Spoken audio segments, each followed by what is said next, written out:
Hi hello all. Welcome back to our YouTube channel the concept coach where learning becomes understanding. మనం daily quiz వీడియోలు అయితే చేస్తున్నాం కదా! ఆ వీడియోలో భాగంగా మనం ఈరోజు వీక్ 20 క్విజెస్ అయితే చేస్తూ ఉన్నామనమాట. ఈ వీక్ 20 క్విజ్ వచ్చేసి మనకి ఏ లెసన్ నుంచి తీసుకున్నామంటే సిక్స్త్ క్లాస్‌లో సోషల్ స్టడీస్‌లో ఒక లెసన్ ఉంటది. ఏంటిది హిస్టరీ అని చెప్పేసి. Time lines and sources of history అని చెప్పేసి. ఓకేనా? ఆ వీడియోలో నుంచి ఆ లెసన్ నుంచి మనం ఒక వీడియో అయితే చేసాం. The beginning of human history, history sources full chapter అని చెప్పేసి. ఓకేనా? దాని నుంచి మనం ఈ క్విజెస్ అయితే తీసుకోవడం అయితే జరిగింది ఆ వీడియో నుంచి. ఫస్ట్ క్విజ్ చూసుకుంటే, who study the ఫజల్స్ of ancient plants and animals అంటే, యాన్షియంట్ ప్లాంట్స్ గురించి, యానిమల్స్ గురించి ఎవరు చదువుతారంట. అంటే యాన్షియంట్ ప్లాంట్స్ అంటే, ఇప్పుడు యాన్షియంట్ యానిమల్స్ అంటే చనిపోయిన శిథిలాలు ఉంటాయి గదా! కొన్ని మిలియన్ సంవత్సరాల క్రితం చనిపోయిన శిథిలాలు మనకి భూమి యొక్క రాతి లేయర్స్ మధ్యలో ఉంటదనమాట. రాక్ లేయర్స్ మధ్యలో. వాటిని చదివే వాళ్ళని ఏమంటారు అని అంటున్నాడు. వాటిని చదివే వాళ్ళని మనం పాలియోంటాలజిస్ట్ అని అంటాం. మనం ఆ మెయిన్ వీడియోలో చూస్తే మీకు మొత్తం అంతా క్లియర్‌గా ఎక్స్‌ప్లెయిన్ చేసాం. జియాలజిస్ట్‌లు అంటే ఎవరు? ఆర్కాలజిస్ట్‌లు అంటే ఎవరు? ఆంథ్రోపాలజిస్ట్‌లు అంటే ఎవరు? అనేది క్లియర్ కట్ మీకు ఇంకా మళ్ళీ ఏ సోర్స్ కూడా చూడాల్సిన అవసరం లేదు. అంత నీట్‌గా మనమైతే ఎక్స్‌ప్లెయిన్ చేసామనమాట ఆ వీడియోలో. ఆ వీడియో చూడండి మీరు. మీకు అర్థమవుతది. నెక్స్ట్ మనం సెకండ్ క్విజ్ చూసుకుంటే గనక, ఇక్కడ which of the following is an archaeological source? Archaeological source ఏంది? ఈ కింది వానిలో అని అడుగుతున్నాడు. ఫోక్ సాంగ్స్ అనేవి ఆర్కలాజికల్ సోర్సెస్ కాదు. ఈ ఫోక్ సాంగ్స్ అనేవి మనం మెయిన్ వీడియోలో చూసుకుంటే ఇవి ఓవరాల్ సోర్సెస్.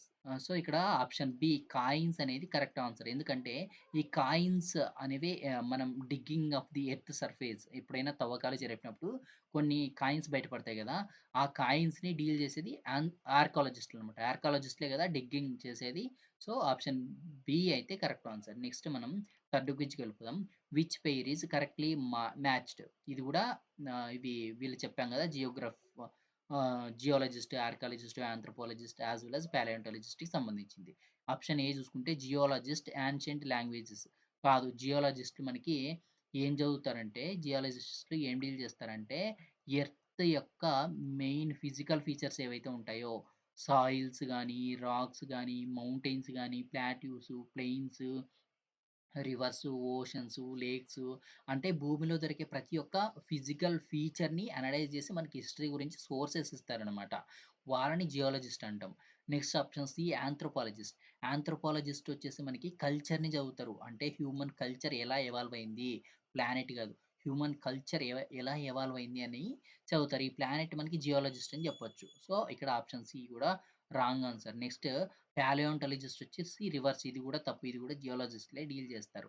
సో, ఇక్కడ ఆప్షన్ బి అనేది కరెక్ట్. ఆర్కియాలజిస్ట్‌లు వచ్చేసి మనకి మెటీరియల్ రిమైన్స్ మనం ఇందాకనే చెప్పుకున్నాం కదా! ఎర్త్‌ని తవ్వకాలు జరిపి అక్కడ ఏవైతే దొరుకుతాయో ఆ టూల్స్ గురించి, అక్కడ థింగ్స్‌ని స్టడీ చేసే వాళ్ళని మనం ఆర్కియాలజిస్ట్‌లు అంటాం. సో, ఆప్షన్ బి అనేది correct explanation for the third quiz. Next మనం ఫోర్త్ క్విజ్‌కెళ్తే ఎ మెలీనియం కన్సిస్ట్ ఆఫ్ మెలీనియం అంటే ఎన్ని సంవత్సరాలు? మనం ఆ వీడియోలోనే చెప్పాం. మిలీనియం అంటే మనకి సెంచరీ గురించి చెప్పాం. సెంచరీ అంటే 100 సంవత్సరాలు. మిలీనియం అంటే 1000 సంవత్సరాలు. డికేడ్ అంటే 10 సంవత్సరాలు. ఓకేనా? ఇక్కడ ఏ మిలీనియం అంటే 1000 ఇయర్స్. ఆప్షన్ డి అయితే కరెక్ట్ ఆన్సర్. సో, మనం ఇప్పుడు ఏ మిలీనియంలో ఉన్నాం? ఖచ్చితంగా కామెంట్ చేయండి. ఇప్పుడు మనం 2026లో ఉన్నాం గదా! ఇది ఏ మిలీనియంకి కిందకొస్తది అనేది మీరైతే కామెంట్ చేయండి. నెక్స్ట్ మనం చూసుకుంటే క్విజ్ 5 ఏమంటే which sequence is arranged in the correct chronological order? అంటే ఇప్పుడు మనకి ఏవేవి ఫస్ట్ ఎవాల్వ్ అయ్యాయని జెప్పి అడుగుతున్నాడు. ఇక్కడ చూసుకుంటే ఆప్షన్ బి టౌన్స్ ఫస్టొచ్చి, తర్వాత ఫార్మింగ్, తర్వాత హంటింగ్ అంట. తప్పు. నెక్స్ట్ ఫార్మింగ్ ఫస్ట్, తర్వాత హంటింగ్, టౌన్స్ అంట. తప్పు. ఫస్ట్ మానవుడు హంటింగ్ స్టార్ట్ జేశాడు. ఫస్ట్ హంటింగ్ అంటే ఇక్కడుంది. ఈ హంటింగ్ తర్వాత ఫార్మింగ్ వ్యవసాయం స్టార్ట్ జేశాడు. ఈ వ్యవసాయం నుంచి కొన్ని కమ్యూనిటీస్ ఒక వ్యవసాయం జేయాలంటే ఒకే చోట నివసించాలి గదా! సో, అట్లా కొన్ని కుటుంబాలు ఒకటే చోట నివసించడం వల్ల కమ్యూనిటీస్ ఫార్మ్ అయ్యి, ఆ కమ్యూనిటీస్ నుంచి విలేజెస్, ఆ విలేజెస్ నుంచి ఒక టౌన్స్ అయితే ఫార్మ్ అయ్యాయన్నమాట. ఇక్కడ టౌన్స్, హంటింగ్, ఫార్మింగ్ కూడా రాంగ్. సో, ఆప్షన్ ఏ అనేది కరెక్ట్ ఆన్సర్ అన్నమాట. ఈ ఫిఫ్త్ క్విజ్‌కి.